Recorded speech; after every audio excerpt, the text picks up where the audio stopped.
পরিবারের লোকজন। আপা, দর্শকদের কেমন শাস্তি বা কি ধরনের শাস্তি দেওয়া উচিত বলে আপনি মনে করেন?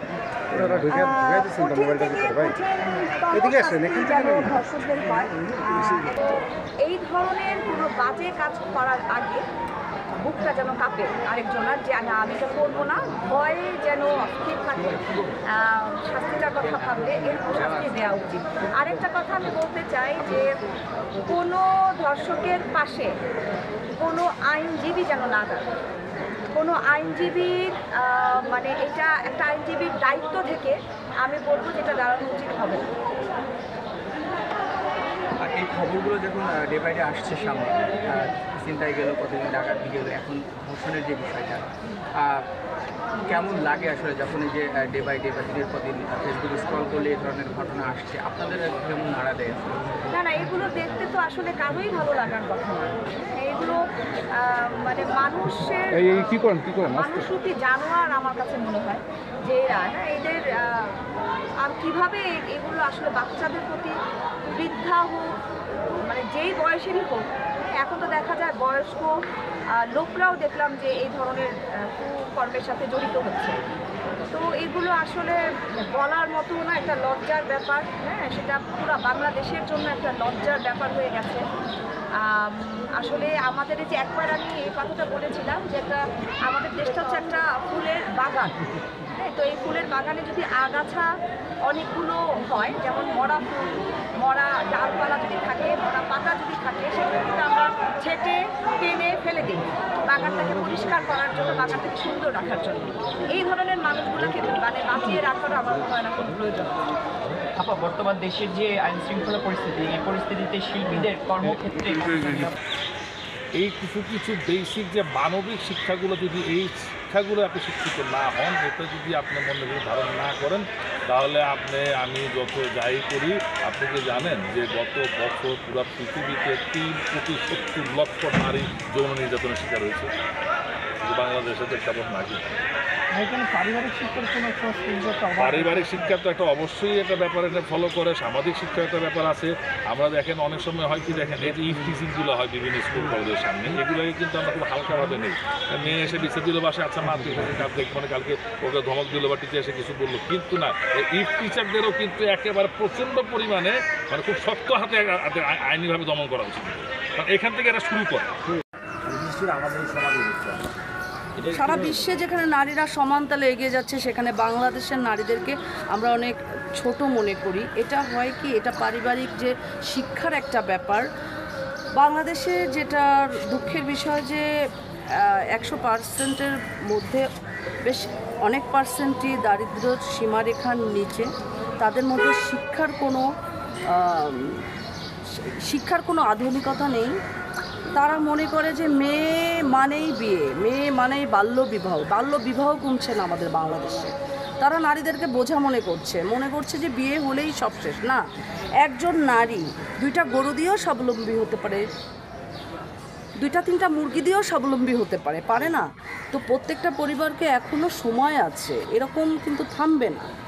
পরিবারের নারী শিশুরাও যে একজন কর্মজীবী মহিলা হতে পারে, এটা তো ওই যে পরিবারে জন্মগ্রহণ করবে তাদেরই চিন্তাধারার একটি অংশ হতে পারে। এই যে আমাদের উপদেষ্টা মহোদয়রা যেটা বলেছে 180 দিনের বা 180 দিনের বলছে বিচার কার্যক্রম, তা আমরা যেখানে দেখছি যে আমাদের এই ধর্ষণের মানে যে করছে তাকে ধরা হচ্ছে, কিন্তু আমাদের বিচার কার্যক্রমটা কেন দেরি হচ্ছে? আমরা জানি মেয়েটাকে 3 জন মিলে ধর্ষণ করেছে এবং একজন শাশুড়ি যে শাশুড়ি তার সহযোগিতা ছিল। তো আমরা ধর্ষক চিনি, কিভাবে ধর্ষণ হয়েছে সব জানি। তো অতি বিলম্বে আমি মনে করি এই বিচারটা হওয়া উচিত। আমি শিল্পী সমিতির একজন সদস্য হিসেবে আপনাদের সামনে এটা বললাম যে আমি এর জোর প্রতিবাদ জানাই। এবং আজকে যে মানববন্ধন হয়েছে, সেটা একজন আসিয়াকে নিয়ে মানববন্ধন হয়নি, এটা বাংলাদেশের হাজারো আসিয়াকে নিয়ে হয়েছে। ধন্যবাদ। আমরা এরকম একটা প্রচেষ্টা করেছি। তো সেই প্রচেষ্টার জায়গা থেকে হচ্ছে আমাদের যারা ক্যাবিনেট যারা আছেন তাদের কৃতজ্ঞতা জানাচ্ছি এবং এরকম ভালো ইনিশিয়েটিভ নেবেন সেটা। আমাদের রাত দিন সব সময় দেখা যায় যে আমাদের চলাফেরা করতে হয়, আর কাজের ক্ষেত্রে লেট নাইট হয়। তো সেই জায়গা থেকে আমাদের নিরাপত্তা কতটুকু? ইভেন হচ্ছে আমাদের যারা ওয়ার্কার আছে তাদেরও তো নিরাপত্তা নাই। ইভেন আমাদের দেশে এখন কিন্তু নারী স্বাধীনতা আছে এখনও, কারণ নারীরা এখনও অনেক কিছুতে ইনভলভ, অনেক জব করছে, বিজনেস করছে, তাদেরও কিন্তু রাত বিরাত অনেক জায়গায় যাওয়া আসা করতে হয়। তো সেই জায়গা থেকে আমাদের সেফটিটা কতটুকু? আর সেইখানে ধর্ষণ হচ্ছে, মারামারি, খুনাখুনি, ডাকাতি, এই জিনিসগুলো তো আগে কখনো দেখি নাই। তো এই জিনিসগুলো তো আগে নিয়ন্ত্রণে আনা দরকার। হ্যাঁ, আমাদের জানমালের নিরাপত্তাটা আগে দরকার। তো এটা আসলে কবে নাগাদ কী হবে আমি আসলে বুঝতে পারছি না, কারণ ডে বাই ডে বাড়ছে। এখন নিয়ম কোনো শাস্তিমূলক, দৃষ্টান্তমূলক শাস্তির ব্যবস্থা করা হচ্ছে কি হচ্ছে না সেটাও জানি না, বা সেটা যদি করা হয়েও থাকে সেটাকে মানছে কি না সেটাও আমি আসলে বুঝতে পারছি না। কারণ আমার মনে হয় না যে কারোর মধ্যে বিন্দু পরিমাণ ডর ভয় বলতে কোনো কিছু আছে। আর এখন রাস্তায় চলতে গেলে দেখা যায় যে একটা সাধারণ মানুষ মানে এমনভাবে লুকস দেয় যেই লুকসগুলো আগে কখনো রিয়ালিটি করিনি। তো এখন এমনভাবে লুকস দেয় মনে হয় যে মানে এখন লুকস দিলেই না ভয়, আতঙ্ক কাজ করে যে আসলে সে কী কারণে লুকস দিচ্ছে, সে কি ছিনতাইকারী, সে কি ডাকাত, নাকি সে ধর্ষক। তো এই ধরনের আতঙ্কে আমরা আছি। এই জিনিসটা থেকে আসলে কবে মুক্তি পাবো জানি না। সরকারকে একটু যেহেতু এত মানে আন্দোলনের পরে, এত কষ্টের পর, এত প্রাণের বিনিময়ে নতুন করে আমাদের দেশে একটা পরিবর্তন এসেছে। তো এই পরিবর্তনটাকে স্ট্রং করে রাখার জন্য সরকারকে অবশ্যই খুবই তাড়াতাড়ি এই ধরনের পদক্ষেপ নেওয়া দরকার, যাতে করে আমরা নিরাপদভাবে চলাফেরা করতে পারি।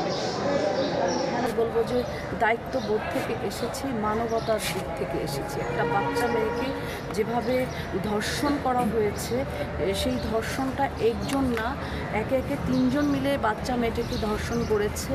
এতটুকু একটা ছোট্ট শরীরে হায়নার থাবা যেভাবে হয়েছে, এটা আসলে আমি যেদিন প্রথম দেখেছি নিউজ পোর্টালে, আমি আমার কান্না থামাতে পারিনি। মানে আমার ঘরেও তো বাচ্চা আছে, আমি তখন আমার ছোট বাচ্চাটার কথা মানে আমি ফিল করেছি যে এরকম ন্যাক্কারজনক ঘটনা কেন শিশু বাচ্চাদের উপর হবে। হ্যাঁ, এগুলি কেন হচ্ছে? এটা কিন্তু দেখলে বা মানে অতীতে দেখলে দেখা যায় যে অসংখ্য ধর্ষণ মামলা হচ্ছে যেটা বিচারাধীন, কোনো বিচার নাই।